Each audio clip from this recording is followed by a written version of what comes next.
Before the sun even sets on this story, Jesus of Nazareth will be dead.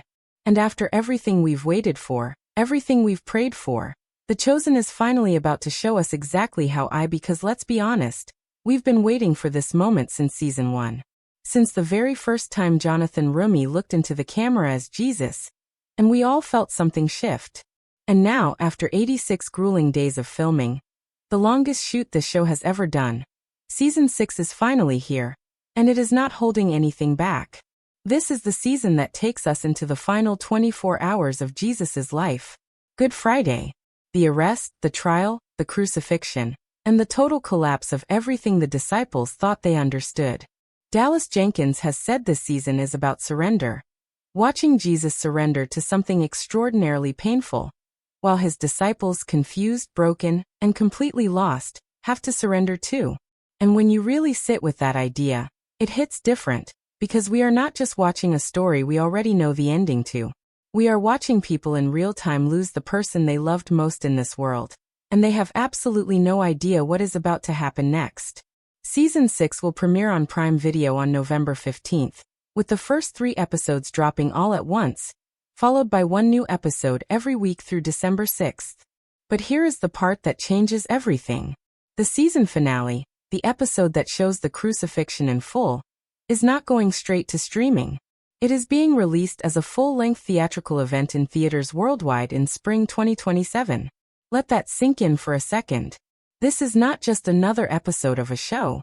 This is being treated as a cinematic event on the level of a real movie release. And honestly, after everything the cast and crew have poured into this, it deserves nothing less. Jenkins has called season 6 the biggest season they have ever made, without a close second.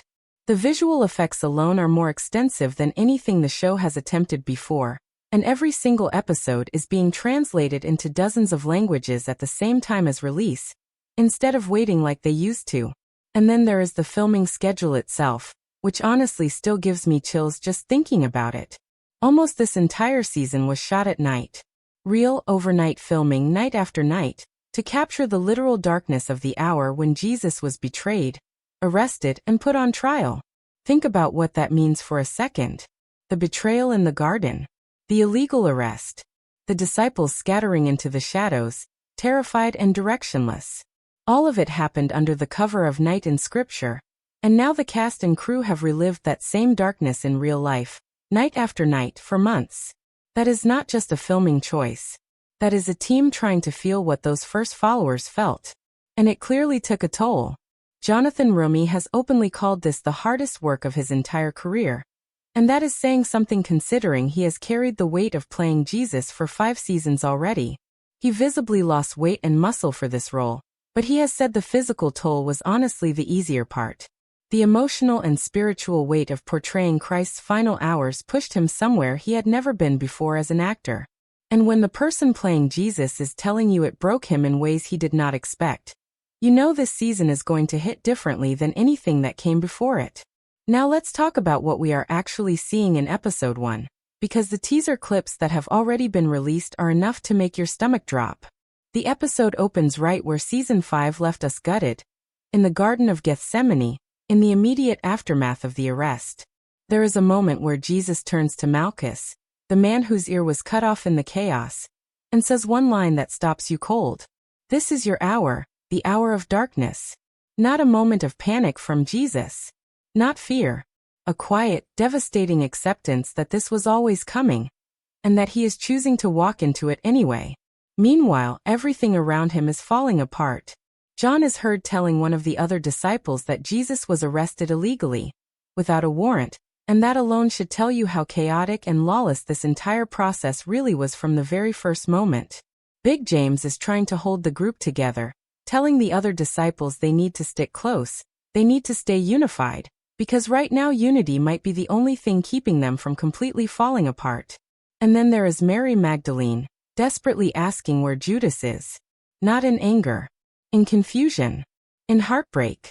Because somewhere in the middle of all this horror, there is still a woman who loved this group like family, trying to understand how one of their own could have done this. Happened. And that question, where is Judas, is going to haunt this entire episode, because while the disciples are scrambling to make sense of what just happened, the story is also pulling us straight into the halls of power, where Jesus' fate is already being decided before he even opens his mouth to defend himself. After the arrest in the garden, Jesus is taken first to Annas. Now technically, Annas isn't even the high priest anymore, but make no mistake, the man still holds enormous influence behind the scenes, and he wastes no time interrogating Jesus about his teachings and his followers. And what does Jesus do? He doesn't panic. He doesn't plead. He simply tells the truth.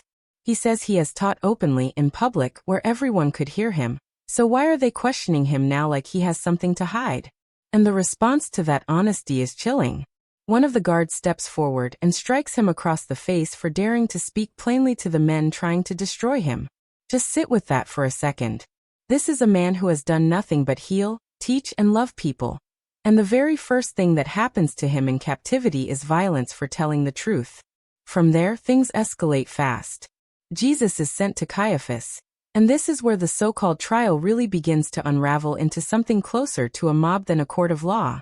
Caiaphas gathers the Sanhedrin, the ruling council of religious leaders, and they start pulling in witnesses to testify against Jesus. But here's the thing, the testimonies don't even line up. It's chaos. It's contradiction. It's a group of powerful men so desperate to find a reason to condemn him that they're willing to accept lies that don't even match each other. And when none of that works, Caiaphas does something far more dangerous.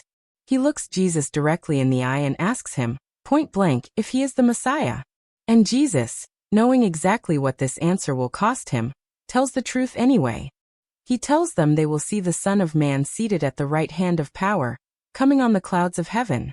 And in that single sentence he seals his own fate, because to men who refuse to believe, that statement is nothing short of blasphemy.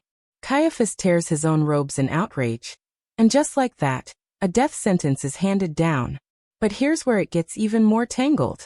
The Sanhedrin doesn't actually have the authority to execute anyone. They need Rome's approval. So now Jesus is dragged before Pontius Pilate, and this is honestly one of the most gut-wrenching parts of the entire story, because Pilate isn't even convinced Jesus is guilty of anything. He questions him directly, asks if he really is the king of the Jews, and Jesus gives him a simple, almost cryptic answer. And despite the pressure building around him from the religious leaders and the growing crowd outside, Pilate says something remarkable. He says he finds no fault in this man. No fault. And yet, instead of ending it there, instead of simply releasing an innocent man, Pilate hesitates. He learns Jesus is from Galilee, and in a desperate attempt to avoid making the decision himself, he sends Jesus off to Herod Antipas, who happens to be in Jerusalem at the time. Herod, for his part, is almost giddy about the whole thing. He's heard the stories, the miracles, and he's hoping Jesus will perform something impressive right there in front of him. But Jesus says nothing. Not one word. He simply stands there in silence while Herod grows increasingly frustrated, until Herod finally gives up, mocks him by dressing him in a royal robe as a cruel joke, and sends him right back to Pilate. And now Pilate is stuck. Truly stuck. He does not want to be responsible for executing an innocent man. But the crowd outside is growing louder, angrier, more unified by the second, and the pressure is becoming impossible to ignore. So Pilate tries one last move.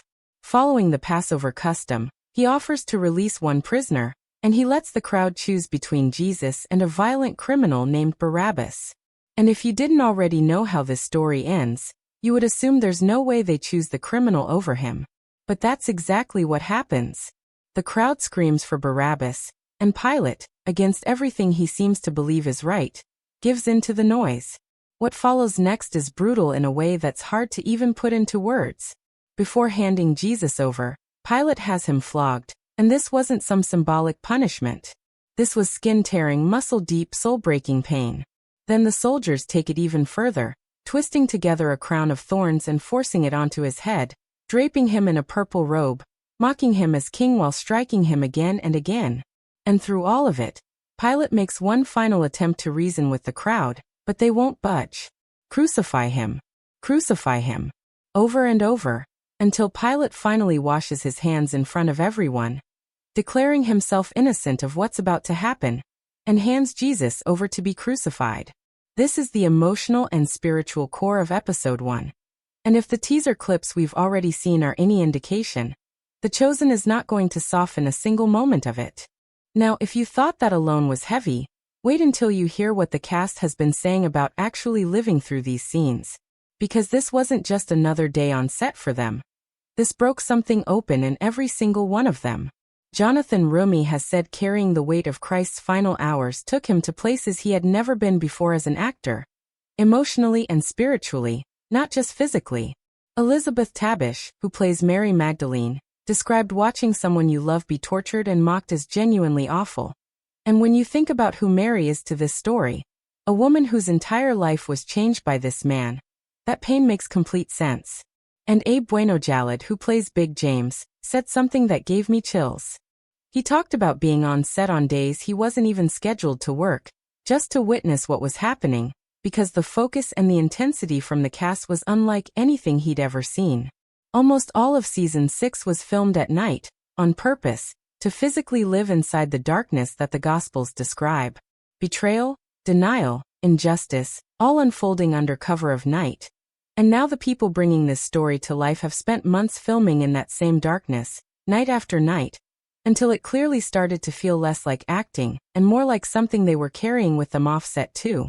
And this is exactly why the decision to release the finale as a full theatrical event feels so right. This isn't just another streaming episode. This is the crucifixion of Jesus Christ, told with a scale and a seriousness that this story has honestly always deserved. Dallas Jenkins has been open about how personally demanding this project became for him too, saying he felt this deep push to pour everything he had into it, because he wasn't just writing another episode, he was capturing the single most significant event in human history. And when you step back and think about it, that's really what makes this season different from anything The Chosen has done before. This isn't a story about miracles or teachings or crowds gathering to listen. This is about betrayal from someone Jesus trusted. It's about a trial built on lies. It's about a crowd choosing violence over mercy. And it's about a man who, even in complete silence, even while being mocked and beaten and abandoned by almost everyone he loved, never once stopped choosing this path, because he knew exactly what it meant for the rest of us. So here's what I keep coming back to. We already know how this story ends. We've read it. We've heard it in church. We've had it told to us our whole lives. But something about watching it unfold like this, night by night, moment by moment, through the eyes of people who loved him and people who didn't, makes it feel new again. It makes you sit in that garden with the disciples, confused and terrified. It makes you stand in that courtyard with Peter, watching him deny the one thing he swore he never would. It makes you feel the weight of that walk to the cross in a way that reading it on a page never quite does. And that's exactly why this season matters so much, not just to fans of the show, but to anyone who has ever needed to be reminded of what real sacrifice actually looks like. So I want to know from you, out of everything we just talked about, which moment are you dreading and anticipating the most? Is it the arrest in the garden? Peter's denial? That walk to the cross? Drop it in the comments, because I read every single one of them. And if this kind of deep, honest breakdown is exactly what you've been looking for, do me a favor and hit that subscribe button, because we are going to be covering every single episode of this season the moment it drops, moment by moment, scene by scene, right alongside you. Give this video a like if it moved you even half as much as it moved me putting it together. And I will see you in the next one, because this story, this final day, is only just getting started.